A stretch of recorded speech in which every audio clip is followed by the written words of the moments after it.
Pues, Lucía Martín Portugués, no sé si realmente si mereces presentación hasta el punto de que ya la he hecho 3 veces, pero ha sido un placer charlar contigo nuevamente.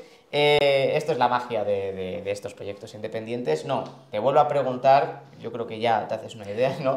De que en el último año ha cambiado mucho tu vida. A nivel deportivo, has ido a tus primeros Juegos Olímpicos, no iba una española en tu arma desde hace 15 años en ese momento, desde 2008. También a nivel de medios de comunicación te prodigas mucho más que antes. ¿Tú has notado esos cambios en tu vida? ¿Te notas muy distinta a como eras antes? Bueno, realmente creo que mi vida y Lucía Martín Portugués no han cambiado absolutamente nada. O sea, sigo siendo la misma persona y en esencia mi día a día es lo mismo. Sí que es verdad que aparte de los éxitos deportivos que he tenido, yo tengo un motor muy potente detrás de mí que me ayuda a poder visibilizar mi deporte y a la mujer en el deporte, que es Iberdrola, Uh ¿no? -huh. Entonces eso me está permitiendo conocer a un montón de personas que quizá nunca coincidiría con ellos siendo deportistas y que te pueden dar ese apoyo que muchas veces tú necesitas y contar sus historias para empatizar contigo y que nosotros podamos como contarle al mundo en qué se basa ser deportista. Claro, cuando yo te dije antes el hecho de que para mí eres una ya de las referencias a nivel mediático, por lo pronto, del deporte español, ¿no? De que se habla mucho contigo, se cuenta mucho con tu voz, incluso hablando con otras deportistas, hace nada con Adriana Cerezo, ¿tú lo sientes así? ¿Sientes que tu voz ahora es más reconocida en los medios de comunicación, ya no solo para hablar de la esgrima, sino del deporte español, de la situación de los deportistas, de un poco de lo que es de verdad el deporte español? Sí, la verdad creo que desde hace ya un tiempo se nos tiene en cuenta en general a todos los deportistas y a mí particularmente. Sí que es verdad que yo alzo la voz y agradezco cuando lo tengo que hacer, y eso también es importante cuando eres la representante de, bueno, no representante, pero la voz Uh -huh. de un colectivo. Entonces sí que estoy notando bastante que ahora se cuente más conmigo, quizá en proyectos, en ideas, en opiniones. ¿Te abruma mucho el tema medios de comunicación? De que No. tener varias entrevistas en un día o de que cuenten contigo para este documental, para este reportaje, ahora hablar, y Berterola también cuenta mucho contigo. ¿Te abruma? No, no, para nada. Creo que es un privilegio. Al final, ser la cara de todas las personas que vienen detrás de ti y hablar en su nombre va a permitirme dejarles un camino un poquito más transitable de lo que lo he tenido yo. Ujú.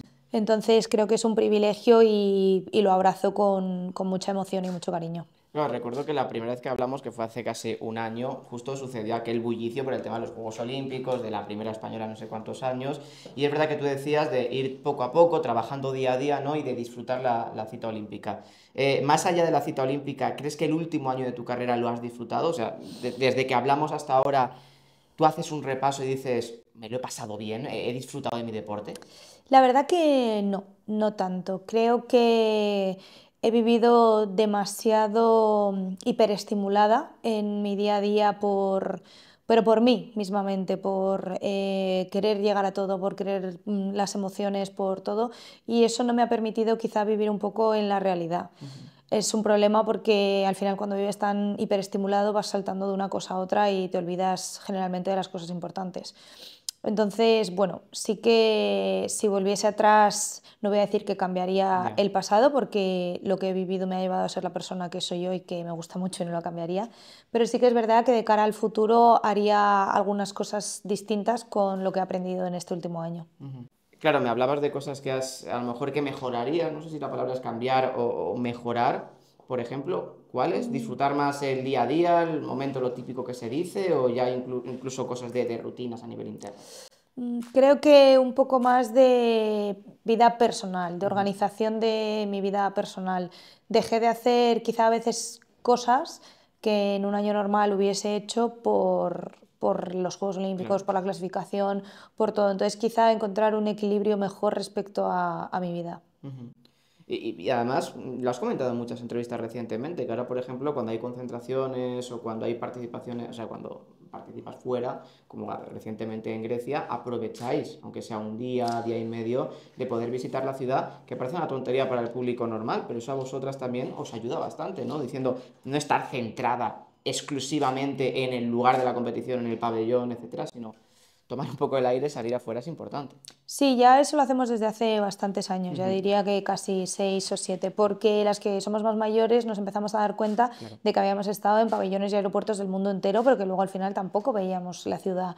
Nos quedábamos todo el día en el pabellón, súper, quizá demasiado enredados en la parte deportiva y olvidando un poco eso, la parte de persona. Entonces, desde hace un tiempo intentamos hacer turismo, quizá un día o antes o después de competir, pero siempre un poco haciéndolo. También nosotras romantizamos un poco la vida de deportistas, porque el otro día yo estaba en una isla griega y dije, guau, me lo estoy pasando súper bien, y en realidad estaba en un hotel y las vistas de mi hotel daban al parking del Lidl, ¿vale? O sea, pero estabas en un hotel de pero romantizando un Sí. poco la vida de deportista, que al final nada es lo que parece, no estás en hoteles de 5 estrellas, estás en hoteles muy normales, en países a veces un poco, pues eso, así que no te apetece estar, y hay que romantizarla haciendo turismo y haciendo, pues eso, actividades con las compañeras para salir un poco de ese estrés tan fuerte pre o post competición.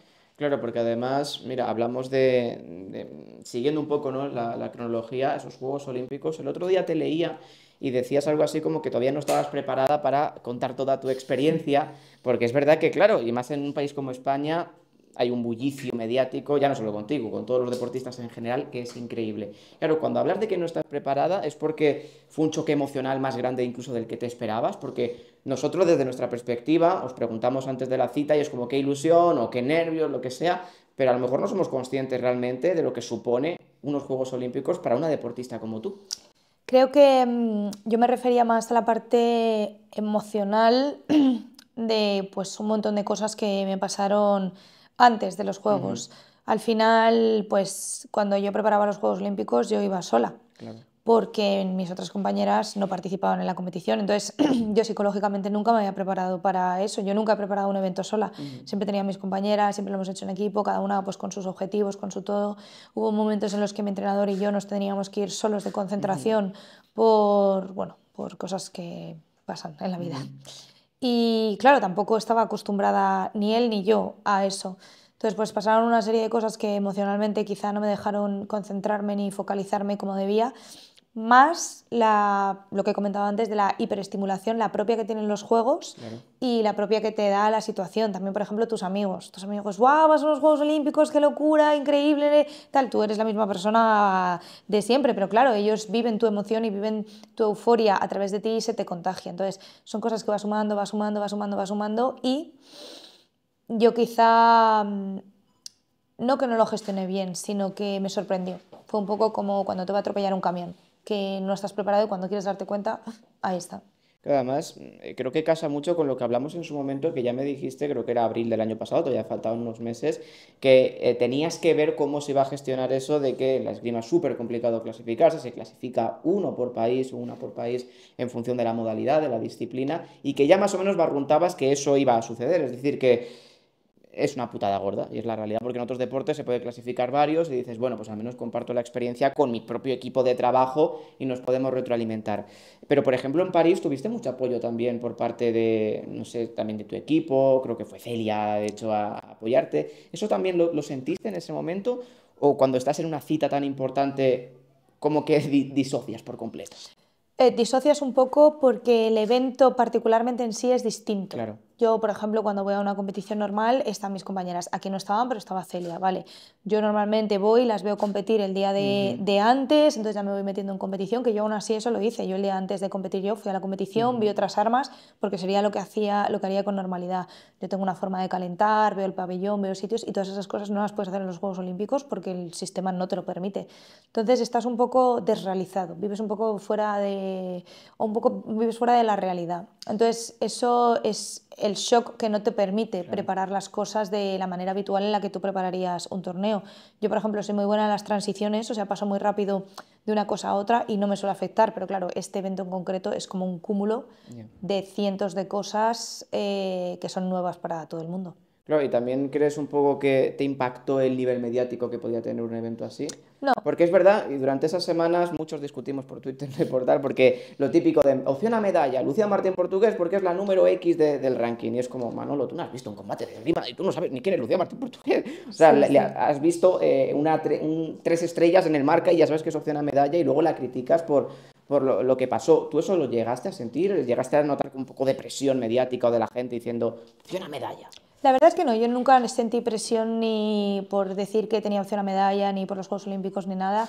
Yo sabía que tenía opción a medalla, o sea, quiero decir, yo he llegado ahí no con un pase, ni con una Obvio. invitación, ni con nada, yo llegaba ahí ganando eventos, entonces yo sabía, pero yo nunca me sentí presionada por eso, ni tampoco por el boom mediático que hay en los juegos. Sí que me dolió un poco los comentarios de, pues eso, todos los jacobos que no han hecho deporte en su vida y se creen deportólogos comentando un montón de cosas. De hecho, ahora mismo está Laura Fuertes en el Mundial, la han robado en su combate de boxeo para entrar a medallas y han salido un Sí, sí, sí, sí. montón de personas criticándola porque sale llorando y digo, pero usted señor, no ha competido en su vida, no entiende la pasión que es, el sufrimiento que es, la tristeza que es que te roben, porque no es ni que rindas, es que te están robando lo que por derecho tú has logrado Ujú. y consigues. Entonces eso sí que me dolió un poco porque sentí que nosotros mismos como españoles somos nuestros propios enemigos. ¿En qué momento se pone nadie a criticar a Laura Fuertes de boxeo en vez de criticar a esa persona que ha infringido las normas, ¿no? O sea, estás atacando a tu propia Ujú. gente. Y entonces eso sí que me dolió porque sentí un poco la mediocridad de la población. Claro, es verdad que esto lo comentamos en muchas ocasiones. Ahora venimos de un europeo de atletismo, por ejemplo, donde han sido 4 medallas y mucha gente también criticando de que debería haber sido más, etcétera. Y claro, vas viendo que ha habido lesiones, ha habido caídas, etcétera. Y además recuerdo que después de los Juegos o justo después de tu participación hiciste una publicación en Instagram hablando un poco acerca de esto, ¿no? De los comentarios que habías recibido, el tema del hate de gente que a lo mejor no sabe ni quién eres, sino Por que supuesto. simplemente a lo mejor ni vio tu prueba, ni vio esa competición. ¿Crees que eso tiene solución? Porque es verdad que para vosotros, para los deportistas, tiene una parte muy bonita un evento así, pero tiene una parte horrible que es esta. Es decir, como no consiga la medalla o como me eliminen en primera, voy a recibir una de odio que ya me gustaría a mí ser francesa para no tener que vivir esto de mi gente. Sí, un poco creo que nadie te prepara, los que somos así de deportes más emergentes, nadie te prepara para eso. Y la gente en el fútbol, tanto en el masculino como el femenino, me parece horroroso que justifican eso. Dicen, ah, bueno, ganan millones. ¿Perdona? O sea, porque esa gente gane X dinero o gane mucho dinero, ¿podemos faltarles al respeto de esta manera? Creo que socialmente estamos perdiendo un poco el norte sobre las cosas que le podemos decir a alguien a través de la pantalla y personalmente, porque en los estadios se ve que lo hacen Claro. también en Ujú. persona. Pero creo que está habiendo un problema de empatía en lo que es ya la sociedad. Yo intento que no me afecte, siempre digo, si no aceptaría un consejo de esas personas, ¿por qué voy a aceptar una crítica? No, esa es un poco la premisa que sigo yo para esos comentarios. Pero sí que es verdad que yo, por ejemplo, también soy mayor. Entiendo que gente más joven que no se ha visto expuesto nunca a esto le puede afectar mucho más. Ujú. Claro, y hablando en concreto de los juegos, ¿cómo te sentiste en aquel combate? Perdida. Sentía que ella sabía exactamente lo que tenía que hacer y que yo no era capaz de saber lo que tenía que hacer. Creo que ella me leyó muy bien, me había estudiado muy bien y yo no estuve a la altura de lo que es mi propio nivel. Un poco ese es el sentimiento que Hmm. tenía. ¿Y cómo fue el momento de después? Porque es verdad, corrígeme si me equivoco, que fue la princesa o fue, no recuerdo, Sí, que no sé, claro, después de aquello sí las saludas, pero es como, por dentro me estoy cagando en absolutamente todo no, la su verdad, Alteza. Pero, yo estaba muy triste y un poco claro, afectada, pero sí que fueron muy amables, la verdad, y muy cercanas, muy bonitas. Yo me alegré de que fuesen a vernos porque al final eso, son figuras importantes de nuestro país y que tengan esa empatía para con claro. nosotros los deportistas de cuando hemos perdido venir también a vernos, porque claro, siempre la gente dice, ah, sí, se ponen para la Al foto los final, políticos y no sé qué, y los representantes. Pues ellas vinieron cuando perdimos a saludarnos, igual que el presidente del Comité Olímpico Español. Entonces, yo creo que eso también hay que tener en cuenta que es un gesto muy bonito por su parte abrazarnos en los momentos malos. Y ya después, incluso en los días siguientes, ¿te dio tiempo como a saborear la experiencia olímpica? Porque más allá de los comentarios de la gente, más allá del resultado, ya simplemente el hecho de estar en los Juegos Olímpicos es algo que el 95 o 99% de los deportistas no consigue nunca. Es la realidad, es la cúspide del deporte. ¿Te dio tiempo a saborear ese lugar que era impresionante, era maravilloso verlo, ¿no? La localización, al menos de la televisión, decías, qué maravilla. ¿Te dio tiempo a valorar el momento? La verdad es que no, porque yo a las 10 horas me echaron, no me echaron, Sí, claro. me tenía que ir de los juegos pues para que entrase otra gente. Sí que me pasó cuando llegué a Madrid, me pasó por la calle, me pasó por mi barrio, me pasó en el aeropuerto, gente que me reconocía y me decía, ay, tú eres Lucía, la de esgrima. Y yo decía, wow, o sea, claro, para mí eso no me había pasado nunca, Ya. me reconoce otra gente de mi deporte, pero no gente de la calle. Entonces dije, wow, qué poder tan grande tienen los medios de comunicación que estas personas que no saben absolutamente nada de mi deporte me hayan reconocido, hayan estado viendo los juegos y me hayan estado viendo a mí. Entonces creo que también deberíamos hacer un poco de introspección sobre el uso que hacemos de la comunicación en España. Y sí que me pasó que como yo sentí que no pude disfrutar nada y estaba un poco triste, yo a los 3 días tenía que volver a una marca de ropa pues que me habían dado un montón de cosas y no había podido ir a recogerla. Entonces yo me había comprado un vuelo para ir y volver en el día y fui y me quedé 3. Me cogí un hotel cerca, hablé con el Comité Olímpico Español, les pregunté si podía entrar con la acreditación y eso, me dijeron que sí. Entonces estuve viviendo la experiencia olímpica después de los Juegos. Pues estaba mi amiga Belén de lanzamiento, había un montón de gente, estaban los chicos de salto de trampolín, un montón de gente que me acompañó en todo ese proceso de recuperación, gente que le había ido bien, gente que todavía no había competido, gente que ya había competido y les había ido mal como a Claro. mí. Entonces hicimos ahí como un proceso distinto. Yo quería ver París en juegos, claro, quería ver la Torre Obvio. Eiffel con los aros, quería ver todo eso y no lo había podido ver realmente tranquila. Entonces ahí me reconcilié un poco con el deporte en el hecho de decir, bueno, no puedo cambiar mi resultado en la competición, pero sí que puedo cambiar mi actitud Ujú. respecto a ese evento. Yo puedo elegir estar mal y estar triste, o puedo elegir ir, volver, generar nuevos recuerdos y tener una nueva experiencia olímpica. Estábamos hablando del tema de los juegos, de que al final te ayudó un poco a sanar, ¿no? Digamos, ese proceso de estar unos días después y de rodearte de otros deportistas que han sufrido lo mismo que tú habías sufrido. Ya no solo el tema de la experiencia olímpica, sino de caer más pronto, caer más tarde, etcétera. ¿Cuánto tardaste en sanar esa situación si la has sanado? Cuando la salen te lo digo. Sí, creo que todavía no se ha cerrado del todo. Tengo ahí como una pequeña espinita que todavía no he cerrado del todo. No es que no la haya enfrentado, Sí. bueno, no, mentira, es que creo que no la he enfrentado. Creo que no me he sentado conmigo misma en ese proceso Ujú. a interiorizarlo. Claro, porque te lo pregunto porque muchas veces, al final, medios de comunicación, incluso la gente, cuando habla de los deportistas, piensan que sois como NPCs, de que se os enciende y se os apaga, ya Lucía Martín Portugués no existe, si se clasifica para los próximos juegos, vuelve a existir, y esa no es la realidad. Evidentemente existís todos los días del año.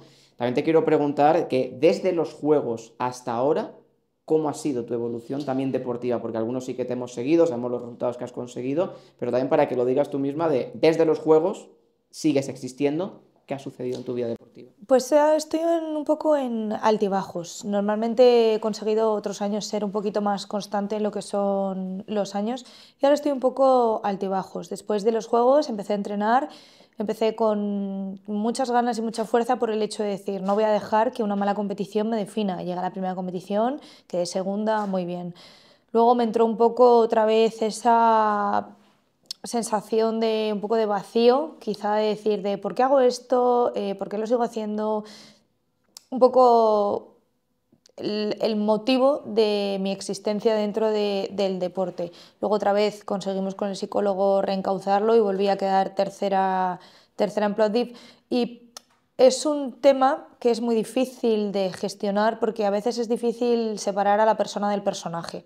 Claro, siempre lo hablamos cuando yo era más pequeña, decía, claro, es que yo soy Lucía la que hace esgrima. Y es como, no, tú eres Lucía que practica esgrima, no eres esgrima.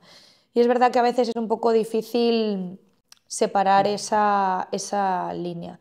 Entonces, bueno, yo estoy en un periodo de subidas y bajadas, raro, raro. Nunca vuelves tan atrás como estabas, evidentemente, pero sí que estoy siendo menos constante, quizá porque estoy menos enfocada ahora mismo. Tenemos el Mundial en un par de meses y sí que me gustaría resolver todas estas cuestiones que me están pasando, pero sí que está siendo un año raro para mí. Claro, también es interesante porque lo leía justo después de los Juegos, que hay muchos psicólogos que hablan de esto, incluso en Estados Unidos, que es el síndrome posolímpico. Eso existe, eso es real, y es un poco lo que has comentado, una sensación de vacío inmensa o inmenso, porque al final, claro, la gran cita son los Juegos Olímpicos, ya solo el preolímpico de querer clasificar, te estás pensando en París, llega a París, pasa a París, y luego es como, ¿y qué hago ahora con mi vida? ¿Dónde voy a competir? ¿Voy a tener ayudas, patrocinio? O sea, al final como que es resetear, ¿no? Tu vida deportiva. Claro, yo ahora mismo si te pregunto cuáles son tus objetivos a nivel deportivo, me hablabas de ese mundial de dentro de 2 meses, ¿tienes algún otro? No sé, volver a unos Juegos Olímpicos y quitarte esa espina, campeonatos de Europa, disfrutar o seguir disfrutando de lo que haces o volver a disfrutar del sable. ¿Cuáles son tus objetivos deportivos? Bueno, claro, yo después de Tokio y de no clasificar para Tokio y de ser la tercera vez que intentaba esa clasificación y no la conseguía, también porque no teníamos los medios ni los Ujú. entrenadores y un poco el sistema que había nos engañaba, nos decía que así la íbamos a conseguir y era imposible, claramente. Yo asumí un poco el hecho de mi muerte, ¿no? El hecho de decir, vale, no pasa nada, el sol vuelve a salir mañana si tú no vas a unos Juegos Olímpicos. O sea, has tenido una carrera deportiva preciosa y no te ha pasado nada. Entonces empecé a centrarme en otras cosas que eran más puramente de rendimiento. Empecé a centrar más en mejorar a Lucía Martín Portugués estratégicamente, en mejorar la técnica, en mejorar un montón de cosas que eran exclusivas de mí y controlables de mí. ¿Qué pasó? Que pum, pegué un salto de nivel increíble, porque dejé de focalizarme en lo que quería y empecé a focalizarme en cómo conseguir Ujú. lo que quería. Entonces, cuando te centras en el rendimiento, entras en una conexión contigo mismo súper fuerte y yo ya solo me pongo objetivos de rendimiento.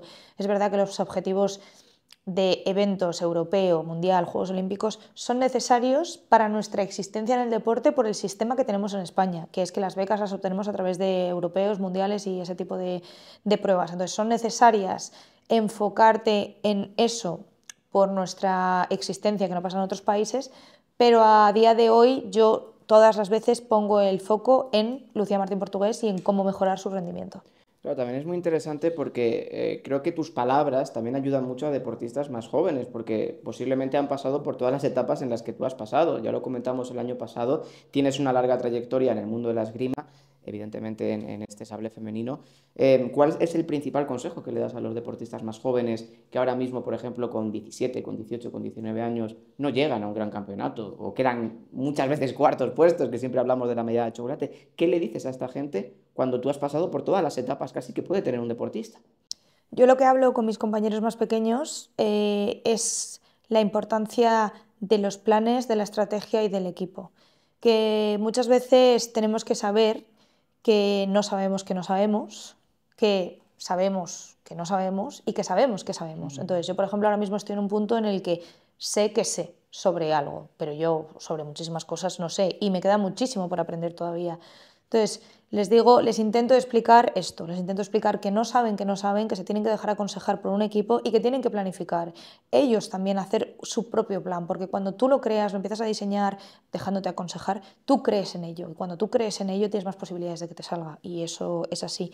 Y aunque no te salga, eso te lleva a cosas que eliminar de tu plan Claro. para conseguir que te salga. Entonces, quizá les daría un poco el consejo de ser más estratégicos y más planificadores, y a los pequeños lo que siempre les explico es la diferencia entre entrenamiento y actividad física. Ujú. El entrenamiento es puramente mental. El entrenamiento es que tú te has puesto un plan, tú te has puesto una cosa que arreglar o una cosa que pulir en un entrenamiento y tú vas y te concentras en hacer eso. Pones toda tu psique en intentar limpiar eso que te has planificado. Y lo otro es actividad física. Si tú vas a un entrenamiento de lo que sea, a entrenar sin pensar en nada, tú no estás entrenando, tú estás haciendo actividad Ujú. física. Y es muy, muy, muy importante, sobre todo en los deportes de oposición en los que tú te enfrentas a un rival, el estar concentrado en lo que estás haciendo. Claro, te lo preguntaba hace un año y me interesa tu respuesta también ahora. ¿Por qué empezaste en el sable? ¿Te Creo que gustaba cuando empezaste? sí, ¿Te sigue gustando? Qué pregunta tan difícil, ¿eh? Andrea Agassi. Un libro espectacular, Espectacular, un pedazo libro de libro, maravilloso, sí. open, muy Y recomendable. ojalá que no haya que vivirlo y espero Mm. que tú no hayas tenido que vivir hasta ese nivel de No, locura no, que no. comenta Andrea Gassi, pero te sigue Andrea, gustando... Sí, perdona, Andrea Gassi tiene unas frases en el libro que son son increíbles, espectaculares. ¿eh? La parte en las que te habla sobre ganar es completamente verdad. A ti nadie te cuenta, nunca, jamás, que el placer que sientes ganando no dura ni una décima de segundo en comparación con la tristeza que tú sientes perdiendo. Tú cuando ganas das por hecho que has hecho bien tu trabajo y saltas a la siguiente cosa y tienes esa euforia un ratito, y cuando pierdes puedes estar recordándolo años, años. Y que las expectativas que tú te creas sobre cómo va a ser ganar nunca se parecen a la realidad. Las expectativas siempre son muchísimo más altas que la realidad. Entonces, cuando llegas y lo cumples, te da una sensación de vacío porque no tiene nada que ver como tú te imaginabas que te ibas a sentir.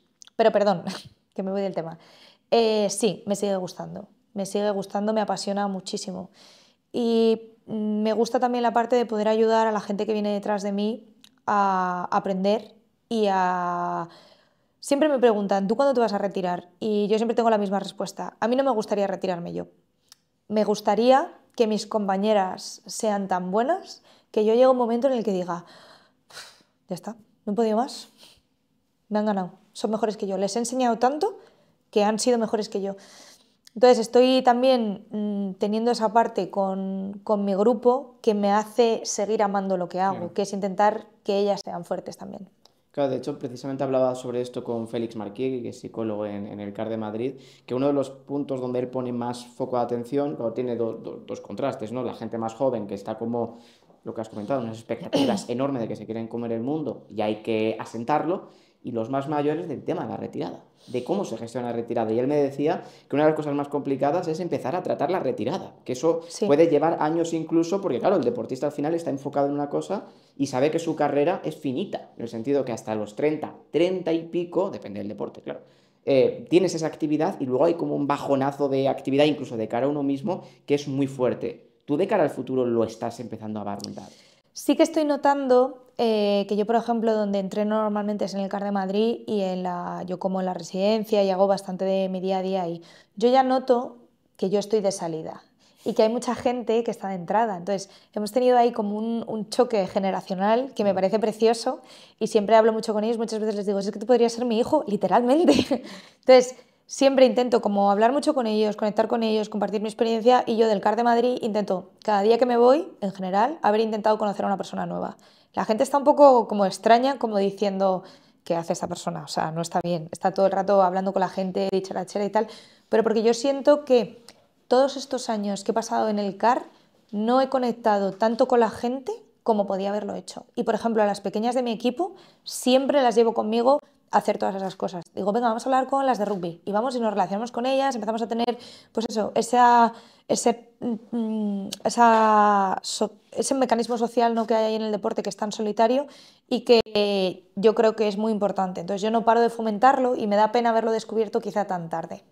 Claro, mira, justo vasos comunicantes. Recuerdo que Lidia Valentín también me comentaba que ella empezó a hacer lo mismo cuando también veía que iba progresando, y ahora mismo no recuerdo con quién, pero sí que muchas veces se llevaba a las más jóvenes del equipo de halterofilia del CAR, por ejemplo, a hacerse las uñas. Y una de ellas, de las pequeñas, me decía, me marcó muchísimo porque yo tenía 18 años y una Lidia Valentín, que había conseguido medallas, me dijo, oye, vámonos a hacer las uñas.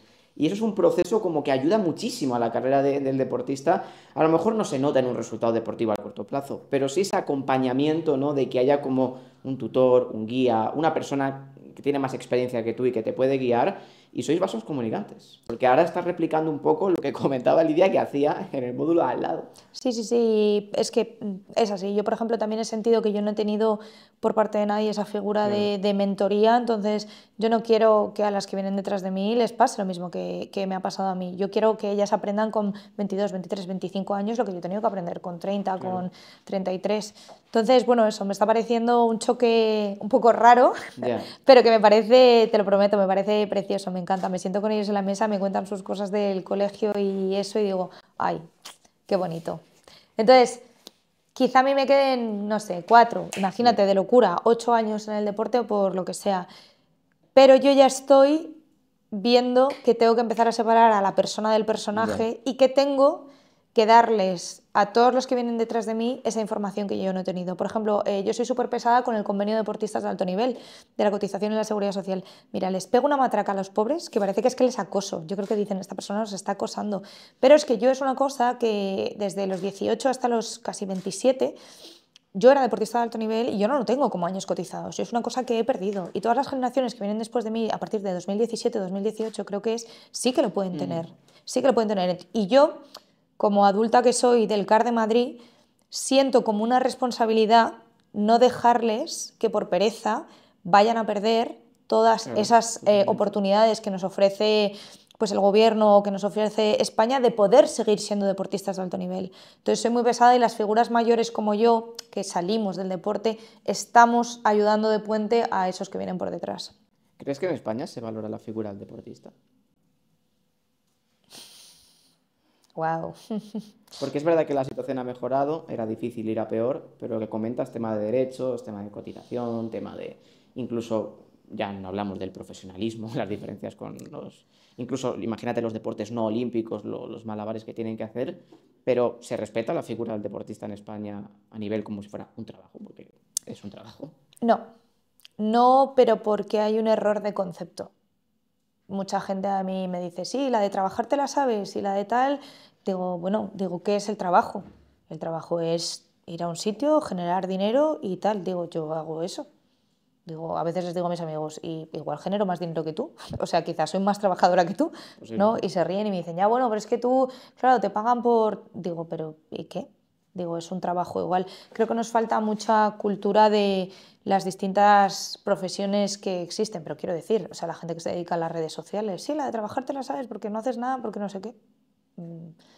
Creo que hay que remodelar todo. Sí que es verdad que a nivel político y de gobierno se están haciendo muchos cambios demasiado lentos, pero bueno, también es parte de nuestra esencia y se están haciendo los cambios que están ayudando a que los deportistas podamos seguir siendo deportistas. El otro día en Mundo Deportivo creo que fue, nos preguntaron, ¿ha habido un boom de la esgrima? ¿Por qué crees que ha sido? Y le dije delante de toda la sala, el boom que está sufriendo el deporte es porque los deportistas mayores estamos pudiendo continuar, ya tenemos una madurez, tenemos una profesionalidad, por el convenio de deportistas de alto nivel. Yo me hubiese retirado del deporte porque si no, ¿que me voy a retirar? ¿Con 40 años y 0 años cotizados en mi vida? ¿Que voy a tener que estar trabajando hasta los 80? O sea, es imposible. Es imposible. Y eso es una ventaja que nos ha dado sobre la estructura que teníamos, que nos está permitiendo profesionalizarnos. Y por eso ganamos, porque somos más profesionales, fin. La gente dice, sí, hay que estudiar el modelo coreano, hay que estudiar el modelo italiano, hay que estudiar el modelo francés. Mira, lo que hay que estudiar es el modelo español, que teniendo una décima parte de lo que tiene toda esa gente, aún así ganamos. Imagínate si tuviésemos lo mismo. O sea, si ya nosotros tenemos los recursos humanos, lo que nos falta es todo lo demás. Imagínate o fíjate que el otro día hablaba de que en Hungría, por ejemplo, hay pensión vitalicia, creo que te lo comentó la propia Adriana en el podcast que hicisteis en Relevo. Había pensión vitalicia para los medallistas olímpicos y paralímpicos a partir de los 35 años, de que vas a tener un sueldo fijo. Claro, hablé de ello y había gente que decía que le chirriaba porque no era un trabajo.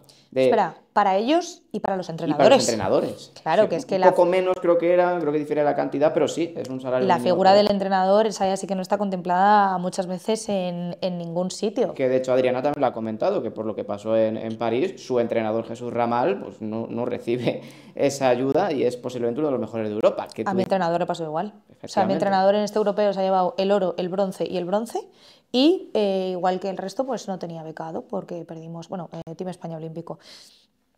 Entonces, hay figuras como súper desprotegidas dentro del deporte que socialmente va cambiando, pero que está tardando más de lo que debería, por desgracia. Y llegando a la última parte de la charla, Lucía, también te quería preguntar porque creo que sobre todo en el último año te has prodigado también en muchos otros deportes. Creo que también esa parte de redes sociales cada vez te está empezando a caracterizar más de... Antes hacías, ¿no? De los domingos o los viernes, de hacer que lo has dejado de hacer. Ya no vas a cada domingo a un deporte diferente. Solo has ido a 3, 5, 7, pero a lo mejor tienes que volver a hacerlo. Eso también te reconecta de otra forma con el deporte, ¿no? Ya no solo tú, con Tere, con Belén, sin ir más lejos, con Laura. es una parte bonita que estás descubriendo ahora de decir, puedo ser algo en el deporte más allá de mi deporte, ¿sabes? No, ya no, o sea, yo por ejemplo no lo siento como eso, lo siento por el hecho de... Yo me di cuenta un día de que los propios deportistas no consumimos deporte. Yo solo veía en el pasado esgrima y decía, pero ¿y si yo no consumo de otros deportes, cómo lo va a consumir la gente ajena? Entonces empecé a ver otros deportes y dije, Dios mío, pero que es que esto es divertidísimo. O sea, es que este deporte mola un montón, y este, y este, y este.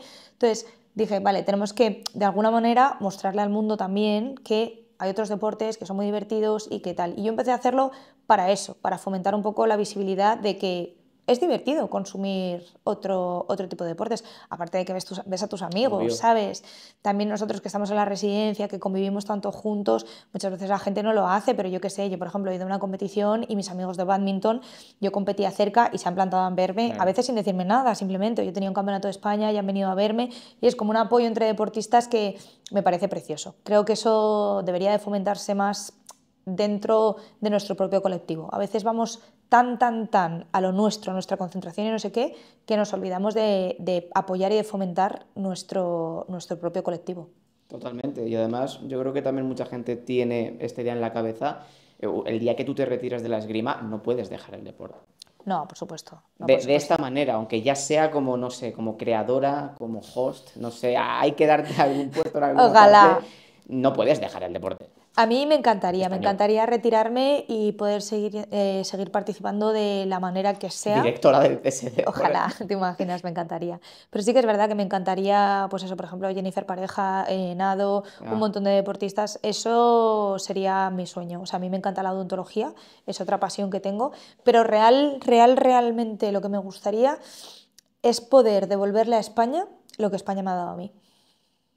qué bonito. Y ya la última, Lucía, claro, este proceso que has vivido en el último año, ¿cuánto de importante ha sido tu gente más próxima?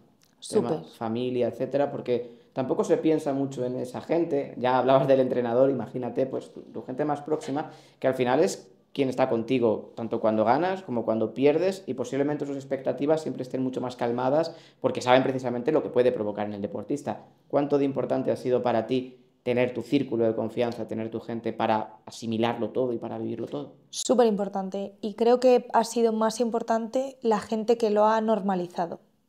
La gente que me ha dicho como, bueno, tranquila, o sea, quiero decir, eres buena pegando a una persona con un sable, ya está, eres un ser humano normal.